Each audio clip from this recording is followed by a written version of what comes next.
The coffee in the orbital palace of Ithera Prime was supposed to be the best in 3 systems, imported at ridiculous expense because Queen Velshera had developed a taste for Earth beverages during trade negotiations. Lieutenant James Reeve thought it tasted like someone had strained it through diplomatic paperwork, but he wasn't about to complain. He'd been stationed here for 6 months as a human liaison officer, which mostly meant standing outside rooms where important decisions happened and trying not to look bored. The alarm started as a low pulse that James felt in his teeth before he heard it. The Itherian guards flanking the throne room entrance stiffened, their elongated ears sweeping back flat against their skulls.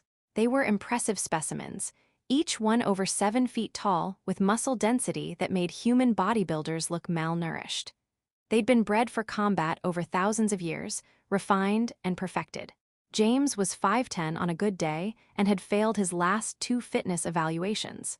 The pulse became a shriek. Red emergency lighting flooded the crystalline corridors, turning everything the color of panic. James's neural comm implant crackled with fragments of transmission. Breach, lower decks, extremist faction, casualties mounting. The 2 Itherian guards exchanged a look that James had learned to recognize over 6 months of standing post with them. It was the look that said calculations were being run, probabilities assessed, tactical decisions made. The explosion hit the eastern wing hard enough that James felt it through the floor. The guards didn't run, running implied fear, and Itherians didn't do fear. They simply turned with military precision and walked very quickly toward the emergency transport pods. James watched them go, his hand frozen on his plasma rifle, his brain trying to process what he was seeing. Queen Velshera emerged from her chambers, her violet robes flowing, those distinctive long ears swept forward in alarm. She watched her elite protectors disappear around the corner. Then she turned those unsettling violet eyes on James, and he realized with absolute clarity that he was the only idiot still standing there. James had approximately 8 minutes before whoever breached the lower decks made it to the royal level, and he was spending at least 30 seconds of that time wondering if he'd lost his mind. The throne room was a tactical nightmare. 12 entrances, walls made of ceremonial crystal that looked beautiful but stopped exactly nothing, and enough open space to host a concert. Queen Velshera stood perfectly still while James's brain shifted into a gear he didn't know he had. "Your study," he said, grabbing her arm and immediately wondering if touching alien royalty was treason. "Now, move." The queen moved. Her private study was smaller, defensible, with walls embedded with the same reinforced crystalline tech that powered Itherian ships. James started dragging furniture against the door while his implant screamed warnings about approaching hostiles. Velshera watched him overturn a desk that probably cost more than his annual salary. "Why have you not fled?" Her voice was calm, curious, like she was asking about the weather and not their imminent deaths. James sealed a ventilation shaft with emergency foam. "Honestly, still figuring that out. My granddad always said you don't leave people behind, but he was talking about poker games, not alien coups." He checked his rifle's charge. "How's your combat training?" "I am royalty. I have been trained in 17 forms of ceremonial combat, none of which involve actual violence." "Fantastic. Stay behind the desk, and let me know if you figure out how to call for help." The door shuddered. Something heavy hit it from outside, and James heard voices speaking rapid Itherian that his translator couldn't keep up with. Velshera's long ears flattened completely against her skull, and James learned that was very bad. The second impact cracked the door frame. James raised his rifle and thought about his grandmother, who always said he was too stubborn for his own good. Hour 3 of the siege, and James had burned through 2 energy cells and most of his optimism. The attackers came in waves, testing the door's integrity, probing for weaknesses. James held the narrow entryway, while Queen Velshera worked at her communication console, her long fingers flying across holographic interfaces, trying to reach loyalist forces somewhere in the system. His shoulder hurt where plasma had grazed it during the last assault. The medical foam he'd sprayed on it was holding, barely, but his left arm was getting stiff. James fired a burst through the smoking doorway and dropped back behind cover. "How's that distress call coming?" he shouted over the weapon's fire. "The extremists have jammed primary channels. I am attempting to route through the civilian networks, but..." An explosion rattled the walls, dust rained from the ceiling. This is challenging. Take your time, I've got nowhere to be. James swapped in his last energy cell.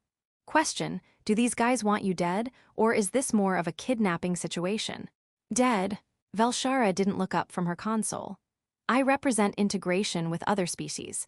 They prefer isolation and genetic purity. So basically, they're Magi like coffee and humans. Her ears twitched upward. James had learned that meant amusement.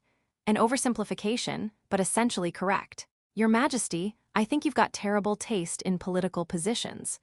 James fired again, catching an attacker in the doorway. But excellent taste in beverages. She made a sound that might have been a laugh. James decided if he died tonight, making an alien queen laugh was a pretty decent final achievement. Hour 6, and James couldn't feel his left arm anymore. Velshara had managed to punch a signal through the jamming, and reinforcements were coming, but they were still 20 minutes out. The attackers knew it too. The assault intensified, became desperate. James emptied his last cell and drew his sidearm, which had maybe 15 shots left. James, the Queen's voice was steady. If they breach. They won't. But if they do, then they'll have to go through me first, Your Majesty, and I'm having a really stubborn day. The door exploded inward. James fired until his sidearm clicked empty, then grabbed a piece of broken furniture and prepared to make his grandfather proud. The world went white with pain, and then black with nothing at all. James woke to soft light and the smell of something medicinal that his nose didn't recognize.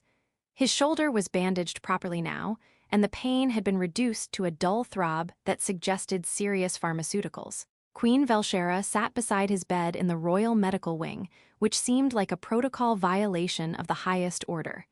You survived, she said, as if this was surprising. Disappointed, James tried to sit up and immediately regretted it. Fascinated, her long ears tilted forward.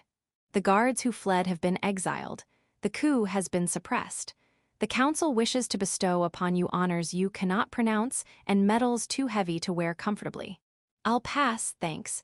I just want to know my performance review won't mention the part where I destroyed your furniture. Those violet eyes studied him with an intensity that made James want to check if he had something on his face. Why did you stay? Your combat assessment scores are mediocre.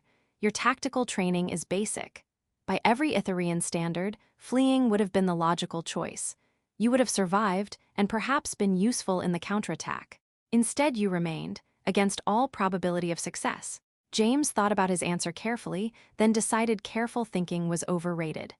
Because leaving you there felt wrong. That's it. No grand strategy, no hero complex. Just wrong. Velshara was quiet for a long moment. Her ears performed a complex series of movements James couldn't interpret. My people are bred for hierarchy. Strength determines worth. Logic determines action. The guards calculated that my death was an acceptable loss compared to their survival and future service. They were correct by every standard we hold sacred. Sounds lonely. It is efficient. She stood, her robes rustling. But you have taught me something, Lieutenant Reeve. Humans possess a quality we lack: loyalty without logic, courage without calculation. You stood not because victory was probable, but because retreat was unacceptable to something in you that transcends tactical analysis. James made a face. You're making me sound way more noble than I am. Honestly, I was mostly terrified and stubborn. Yes, and you remained. She moved toward the door, then paused. I have proposed a treaty revision to the Council. Humanity will no longer be positioned as junior partners in our alliance. You will be equals. Because I have learned that sometimes the strongest shield is not the one bred for battle, but the one that simply refuses to fall. Get that in writing, James said, and maybe throw in better coffee. The stuff you've got tastes like paperwork. Her ears flicked upward in amusement. It will be done.